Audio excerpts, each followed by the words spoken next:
Hey, happy May 14th. I guess it's the last day of school eve. My kids get out of school tomorrow, and I don't know if that means anything different because they're going to be at home just like they're at home now. Some of you may wonder where I'm at. Well, I'm in my shop, and you may wonder what the significance of this tiny house behind me is.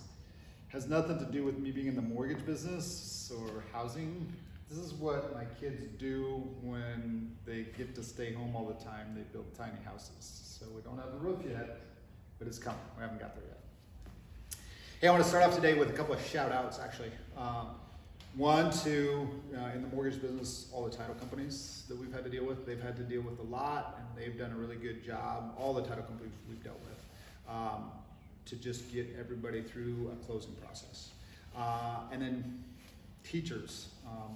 I think we've all, well, anybody with kids has learned how hard it is to be a teacher. So I want to give them a big shout out. And then you may ask me why I'm wearing camo. Because I like it. That's the best reason, I guess I can tell you. It's my favorite color. Hey, 2 questions this week we got from clients. One actually came from a referral partner, and it was a text. And it basically said, hey, I understand that cash out refinances are dead, meaning, hey, if I want to pull some equity out of my house, I can't do it. So I want to talk a little bit about that. We've had a lot of people that have wanted to restructure their debt load, pull money out to pay off other debt, consolidate a bunch of stuff, lower their monthly payments. And you can still do a cash out refinance. Have the rules of engagement changed a little bit? Yeah, a little bit. I mean, lenders are looking at cash out refinances as a more risky venture than they did even 3 months ago. And so a lot of the big lenders, now it costs you more to do a cash out refinance. It isn't that you can't do it. Some of the big lenders of the world, shut off cash out refinances for a period of time. But they're going to be more strict in how they lend people money, but it isn't that you can't do it today. It's just the rules of engagement are probably a little bit different, and the cost is probably a little bit more.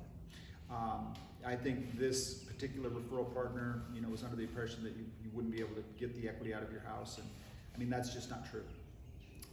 The other question I got this week was from a guy that was building a house, and he basically just said, hey, my house is going to be done in 4 months.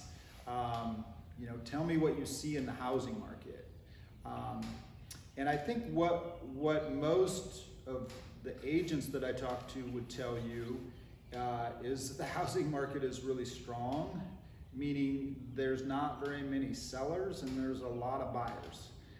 And so, I just talked to one before I did this video, and there was, selling a house, and she had 21 offers, and she's trying to decipher which one she should take, sifting through them all.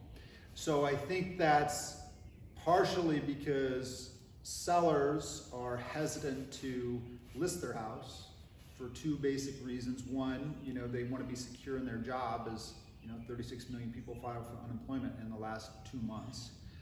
And 2, they just want to be secure, and they don't want people through their house that could potentially get them sick. So what that does is, the inventory level has gotten really low. And so if you're a seller, there's probably never been a better time to list your house. I mean, honestly, probably regardless of the price range, because there's just not a lot of houses for sale.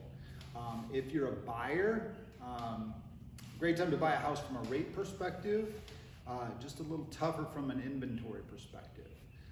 So that was kind of the feedback that I gave to those 2, one referral partner and one client. So we'd love your feedback, so feel free to reach out. We'll post this video, and hope you guys have a good day. Bye.